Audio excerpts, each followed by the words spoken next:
Hello students, आप thumbnail देख के समझ गए होंगे कि आज हम अपनी टेंसेस की सीरीज़ का नेक्स्ट टेंस लेंगे विच इज़ पास्ट कॉन्टिन्यूअस, या इसे हम पास्ट प्रोग्रेसिव टेंस भी कहते हैं। हमने अपनी लास्ट वीडियो में पास्ट सिंपल को कवर किया था। पास्ट सिंपल क्या था? पास्ट सिंपल टेंस वो टेंस है जो हमें बहुत सिंपल शब्दों में कहूँ तो पास्ट में कोई ऐसा एक्शन जो पास्ट में कंप्लीट हुआ हो। उसमें क्या क्या आ सकते हैं? आपके हैबिचुअल एक्शंस हो सकते हैं, कोई पास्ट का बिहेवियर हो सकता है, या कोई पास्ट की एक सिचुएशन भी हो सकती है। हमारे आई बटन पे जाके आप इस वीडियो को देख सकते हैं। मैंने बहुत डिटेल में हर चीज़ समझाई है। इसका बेसिक स्ट्रक्चर जो होता है वो होता है सब्जेक्ट, सब्जेक्ट के साथ लगता है वर्ब का second form which is simple past form of verb, plus फिर बाकी का सेंटेंस जो होता है, एक सिंपल से सेंटेंस में बस एक ऑब्जेक्ट होता है, कभी कभी ऑब्जेक्ट नहीं भी होता।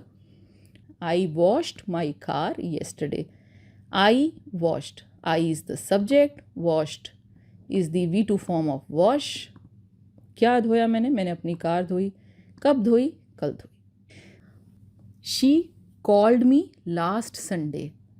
We ate chicken last evening. तो ये दो तीन एग्जाम्पल्स, बहुत छोटे से एग्जाम्पल्स यहाँ मैंने दिए हैं। अगर आप just to remind you what it is all about, अगर आप मेरी पूरी वीडियो को देखना चाहते हैं तो अगेन इस आई बटन को क्लिक करके आप मेरी उस वीडियो तक जा सकते हैं। आज हम बात करेंगे डिटेल में पास्ट कॉन्टिन्यूअस की। पास्ट कॉन्टिन्यूअस, पास्ट में कोई ऐसा एक्शन जो कंटिन्यूएशन में था। ये एक ऐसे एक्शन की बात करता है जो पास्ट में एक सर्टेन टाइम पे कॉन्टिन्यूएशन में था, एक सर्टेन टाइम पे।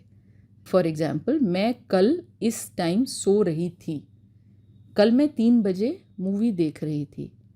वैसे मैं आपको बता दूं कि बिना टाइम के भी आप सेंटेंस दे सकते हैं, लेकिन टाइम एक तरह से कॉन्टेक्स्ट से क्लियर हो जाता है, तो ज़रूरी नहीं है कि आप सेंटेंस में टाइम दे ही दें। हम एक बार समझते हैं कि इसका सेंटेंस का स्ट्रक्चर कैसा होता है।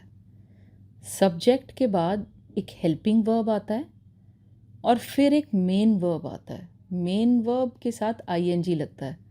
हेल्पिंग वर्ब या तो वॉज होता है या वर होता है। वॉज किस किस के साथ लगता है? आई, ही, शी, इट, या फिर थर्ड पर्सन सिंगुलर के साथ। और वर किसके साथ लगता है? We, you, they.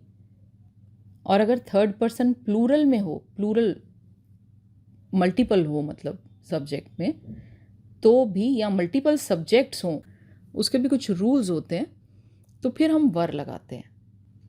Main verb और हेल्पिंग वर्ब में क्या डिफरेंस होता है? देखिए, हेल्पिंग वर्ब या वॉज होता है या वर होता है, ये सेंटेंस का स्ट्रक्चर है। मेन वर्ब वो मेन एक्शन होता है जो हम सेंटेंस में शो कर रहे हैं, right? That is the main verb. Was या वर तो लगेगा ही, बट मेन वर्ब के साथ जो प्रेजेंट पार्टिसिपल फॉर्म में है, यानी कि बेस फॉर्म ऑफ वर्ब के साथ जो आईएनजी लगता है, आप रफली ये भी बोल सकते हैं, उसमें वो एक्शन आप एक्चुअली शो करते हैं जो सेंटेंस में दिखाया जा रहा है। कुछ हम इसके मेन वर्ब के कुछ एग्जांपल्स ले लेते हैं। कुक का प्रेजेंट पार्टिसिपल है कुकिंग, रन का प्रेजेंट पार्टिसिपल है रनिंग, डांस का प्रेजेंट पार्टिसिपल है डांसिंग, स्नो का स्नोइंग हो जाता है। यहाँ पर एक चीज़ याद रखिए कि हम प्रेजेंट पार्टिसिपल फॉर्म में या प्रेजेंट कॉन्टिन्यूअस सेंटेंसेस में, टेंस में, हम हमेशा डायनामिक वर्ब्स को लिखते हैं। स्टैटिव वर्ब्स इस तरह के सेंटेंसेस में नहीं रिप्रेजेंट किए जाते। स्टैटिव वर्ब्स के साथ आईएनजी नहीं लिखा जाता, या ऐसा कोई वर्ब जो एक स्टेट को रिप्रेजेंट कर रहा है उसमें हम आईएनजी यूज़ नहीं करते। कैसे डिफरेंट है प्रेजेंट कॉन्टिन्यूअस पास्ट कॉन्टिन्यूअस से? प्रेजेंट कॉन्टिन्यूअस बताता है एक एक्शन जो प्रेजेंट में चल रहा है, कंटिन्यूटी में है, प्रोग्रेस में है। पास्ट कंटिन्यूअस, जैसे मैंने बताया, वो एक्शन है जो पास्ट में किसी एक टाइम पे कंटिन्यूटी में था। प्रेजेंट कॉन्टिन्यूअस में इज़, एम या आर लगता है, और फिर वर्ब का आईएनजी फॉर्म लगता है जिसे हम प्रेजेंट पार्टिसिपल फॉर्म बोलते हैं, और पास्ट कॉन्टिन्यूस में हम वॉज और वर लगाते हैं और वर्ब का प्रेजेंट पार्टिसिपल फॉर्म लगाते हैं। कुछ एग्जाम्पल सेंटेंसेस देखते हैं, कुछ एफर्मेटिव सेंटेंसेस के हेल्प से हम देखते हैं। एफर्मेटिव सेंटेंसेस होते हैं जो पॉजिटिव सेंटेंसेस होते हैं, सिंपल सेंटेंसेस आप बोल सकते हो। It was raining heavily yesterday. It is a dummy subject basically. मैंने पहले भी अपने सेशंस में बताया कि जहाँ हमारे पास कोई सब्जेक्ट नहीं होता वहाँ हम एक डमी सब्जेक्ट लाते हैं बाहर से, और यहाँ पर वो इट है। Was raining, was is the auxiliary verb और हेल्पिंग वर्ब। सिंगुलर के लिए हम यूज़ कर रहे हैं तो वॉज आएगा, और रेनिंग जो है वो रेन का प्रेजेंट पार्टिसिपल है। हेवीली येस्टरडे, कल बहुत तेज़ बारिश हो रही थी। कल, देखिए कल आपको टाइम बता रहा है, और रेनिंग हैवीली मतलब कंटिन्यूएशन में एक काम चल रहा था, रेनिंग हो रही थी। She was learning her lessons last evening, वह पिछली शाम यानी कि कल जो बीत गया उस शाम को, लास्ट इवनिंग हम कहते हैं कल बीतते हुए, येस्टरडे की शाम को अपने लेसन्स लर्न कर रही थी। वॉज हेल्पिंग वर्ब है, शी के साथ वॉज लगता है, मैंने आपको बताया। लर्न का प्रेजेंट पार्टिसिपल फॉर्म है लर्निंग। क्या लर्न कर रही थी? हर लेसन्स, अपने लेसन्स। कब लर्न कर रही थी? लास्ट इवनिंग में। तो ये कुछ ऐसी उसकी एक्टिविटी है जो कंटिन्यूएशन में चल रही थी। We were eating our dinner at 8 PM। We is the subject, were eating हम खा रहे थे। क्या खा रहे थे? वर अगेन हेल्पिंग वर्ब है। ईटिंग, ईट का प्रेजेंट पार्टिसिपल है। आवर डिनर, अपना डिनर। कितने बजे? 8 बजे।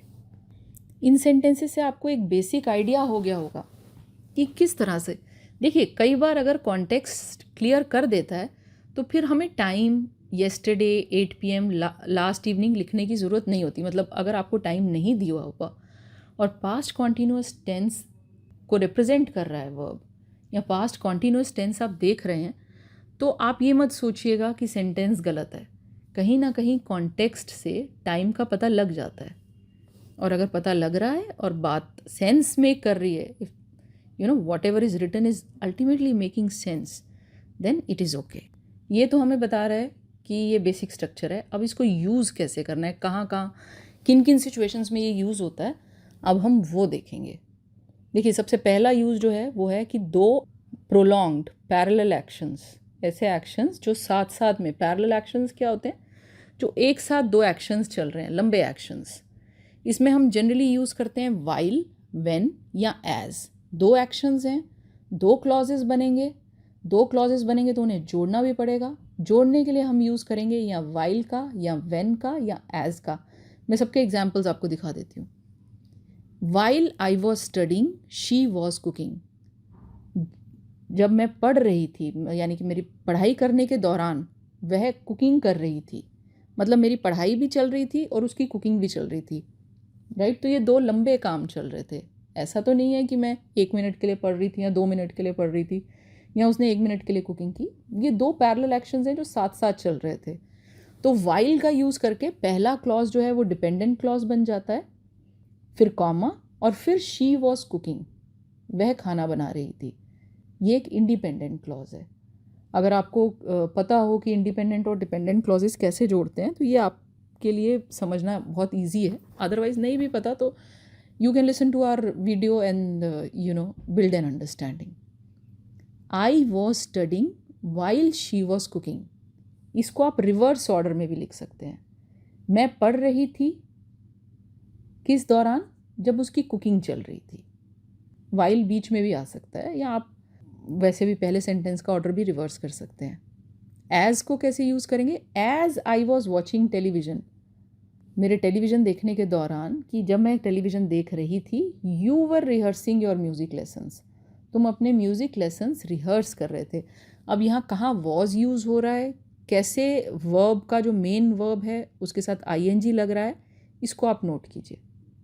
जब दो लॉन्ग पैरेलल एक्शंस होते हैं तो हम वाइल का यूज़ करते हैं। वाइल की जगह आप व्हेन भी यूज़ कर सकते हैं। बिल्कुल वाइल हटा के व्हेन को आप लिख सकते हो।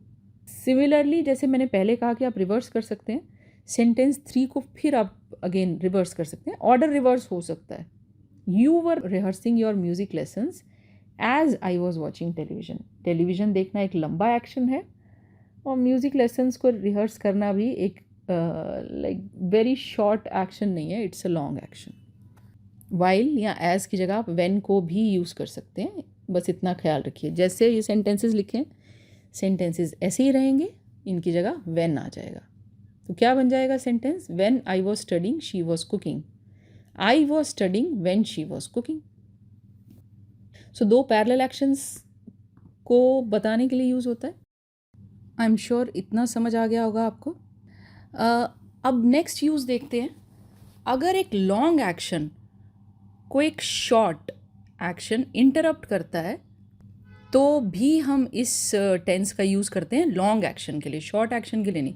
शॉर्ट एक्शन के लिए हम सिंपल पास्ट का यूज़ करते हैं, और यहाँ हम वाइल या एज का यूज़ नहीं करते, हम व्हेन का यूज़ करते हैं।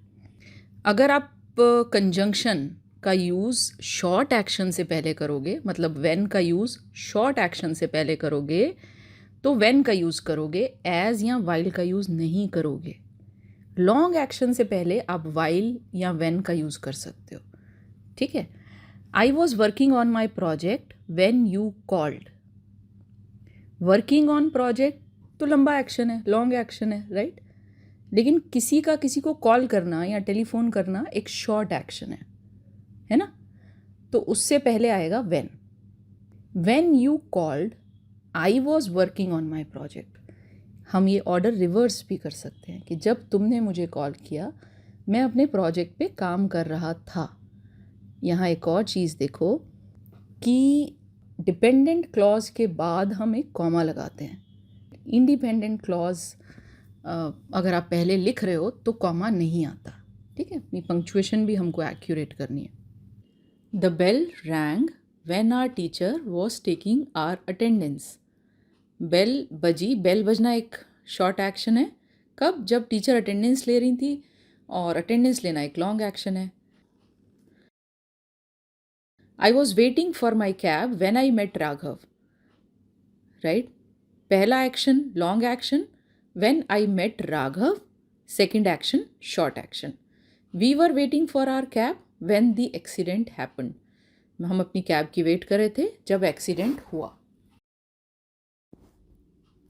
नेक्स्ट यूज़ देखते हैं हम इसका। पास्ट में अगर कोई एक्शंस फ्रीक्वेंटली होते थे या कोई हैबिट थी आपकी जो पास्ट में थी, उसके लिए भी हम पास्ट कॉन्टिन्यूस टेंस को यूज़ कर लेते हैं।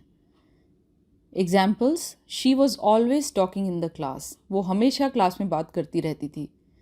दे वर कंटिन्यूसली मेकिंग नॉइसेस। वो लगातार नॉइस माने शोर करते थे continuously. They were frequently visiting their ancestral home. यहाँ पर ना एक चीज़ और नोट करिए, ये ऑलवेज का, कंटिन्यूसली का और फ्रीक्वेंटली का एग्जैक्ट पोजीशन क्या है। फ्रीक्वेंटली का मतलब होता है मतलब अक्सर, बार बार, थोड़े थोड़े पीरियड के बाद वो अपने एंसेस्ट्रल होम होता है पैतृक हाउस को विजिट करते रहते थे। नेक्स्ट है कि अगर कोई पास्ट में कोई प्रोग्रेस, कोई ग्रेजुअली या स्लोली कोई चीज़ हुई तो उसमें भी हम इसका यूज़ करते हैं। Last year comma the trees were growing slowly. पिछले साल पेड़ धीरे धीरे बढ़ रहे थे। We were gradually moving towards our destination. हम धीरे धीरे अपने डेस्टिनेशन की तरफ बढ़ रहे थे, राइट। मैंने बहुत ज़्यादा एग्जाम्पल्स नहीं दिए हैं पर इतने काफ़ी हैं। अगर आपको बात समझ आ गई है तो कोई ज़रूरी नहीं है कि आप बहुत सारे एग्जाम्पल्स पढ़ें। अब देखते हैं कि नेगेटिव सेंटेंसेस कैसे लिखते हैं। देखिए, नेगेटिव सेंटेंस लिखने का बहुत ही सीधा सा तरीका है। मेन वर्ब और हेल्पिंग वर्ब के बीच में एक नॉट लगा देते हैं। It was not snowing heavily. मैंने अपने पुराने सेंटेंसेस ही लिए। बहुत भारी स्नो फॉल नहीं हो रही थी। She was not learning her lessons last evening. वह पिछली इवनिंग को अपने लेसन्स नहीं लर्न कर रही थी। We were not eating our dinner at 8 PM। हम अपना डिनर 8 बजे नहीं खा रहे थे, मतलब 8 बजे पे हमारा डिनर नहीं चल रहा था। वॉज के बाद नॉट है, वर के बाद नॉट है और मेन वर्ब से पहले है नॉट। सिंपल है। अब देखते हैं कि सिंपल इंटेरोगेटिव सेंटेंसेस कैसे बनते हैं जिनके आंसर सिर्फ येस या नो होते हैं। Was she laughing at us, क्या वह हम पे हंस रही थी। तो ये जो वॉज है हेल्पिंग वर्ब है, अगेन हमेशा की तरह उठ के बिगिनिंग में आ जाता है। हेल्पिंग वर्ब शुरू में आता है ना, was she laughing at us, क्या वह हम पे हंस रही थी। Were they going when you called them, क्या वे जा रहे थे जब तुमने उन्हें कॉल किया। When you called them, when you called them simple past में है, क्योंकि कॉलिंग का प्रोसेस जो है वो एक शॉर्ट एक्शन है, इसलिए इसे सिंपल पास्ट में लिखा गया है। Were they playing in that park, क्या वह उस पार्क में खेल रहे थे। वर दे, वर आएगा, फिर सब्जेक्ट, फिर वर्ब और फिर बाकी का सेंटेंस। अब हम देखते हैं कि कैसे नेगेटिव इंटेरोगेटिव सेंटेंसेस लिखते हैं। देखिए, नेगेटिव इंटेरोगेटिव सेंटेंसेस लिखने के दो तरीके हैं। एक नॉट आ जाता है, या तो सब्जेक्ट के बाद आता है या सब्जेक्ट के पहले आता है। Were they not going when you called them, were they and then not. Subject से पहले कॉन्ट्रैक्टेड फॉर्म में लगा है, weren't they playing in that park, क्या वह उस पार्क में नहीं खेल रहे थे। एक बार देख लेते हैं कि अगर नेगेटिव इंटेरोगेटिव सेंटेंस है और उसमें एक क्वेश्चन वर्ड भी है तो वो कैसे बनेगा। देखिए, इसमें भी कोई ऐसी डिफ़िकल्टी नहीं है, सिंपली क्वेश्चन वर्ड बिगिनिंग में आ जाएगा और बाकी क्वेश्चन जो है आपका एक नॉर्मल नेगेटिव इंटेरोगेटिव स्टेटमेंट की तरह बन जाएगा।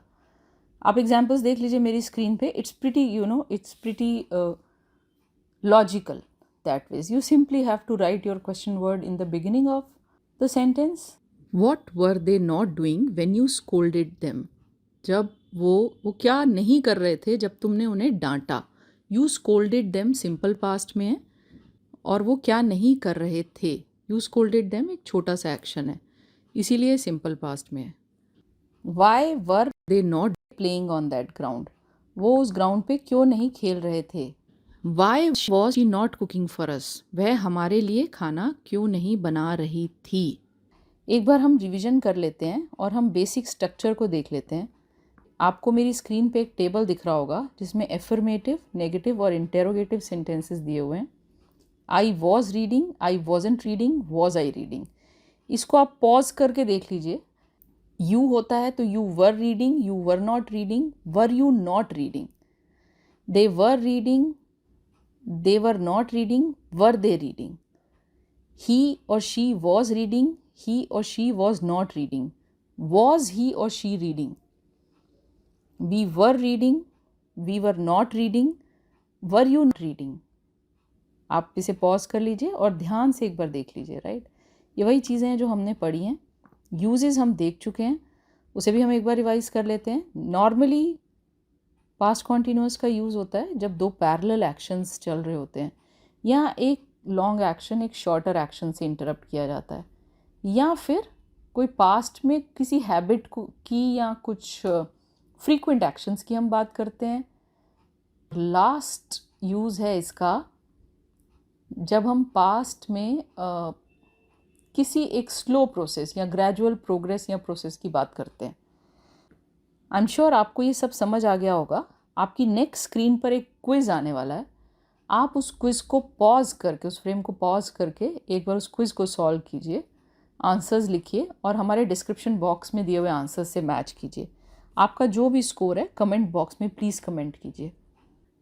यहाँ पर हमें एक कॉन्सेप्ट आपको याद रखना होगा कि पास्ट कॉन्टीन्यूअस में या किसी भी कॉन्टीन्यूअस टेंस में, जिस टेंस में कॉन्टीन्यूअस वर्ड लग जाता है या प्रोग्रेसिव वर्ड लग जाता है, उसमें हम स्टैटिव वर्ब्स नहीं यूज़ करते, उसमें सिर्फ डायनामिक वर्ब्स का यूज़ होता है। मैं अपना जो नेक्स्ट वीडियो बनाऊंगी उसमें मैं डिटेल में एक्सप्लेन करूंगी कि स्टैटिव वर्ब्स और डायनामिक वर्ब्स क्या होते हैं। मैं पहले इसी वीडियो में उसे ऐड करने वाली थी, पर मुझे लगा कि नहीं, एक सेपरेट वीडियो उस चीज़ को मुझे डिवोट करना चाहिए। तो with in 2 maximum 3 days I will upload another video जिसमें वो कॉन्सेप्ट मैं आपको एक्सप्लेन कर दूंगी। याद रखिए कि जस्ट एक शॉर्ट ब्रीफ दे देती हूँ मैं आपको। डायनामिक वर्ब्स वो वर्ब्स होते हैं जिनमें कुछ एक्शन इन्वॉल्व होता है। डायनामिज्म मतलब एक्शन, राइट। और स्टैटिव वर्ब्स वो वर्ब्स होते हैं जिनमें एक स्टेट दी होती है। This is all from my side today. I'm sure now you understand what past continuous tense is all about. हम फिर मिलेंगे.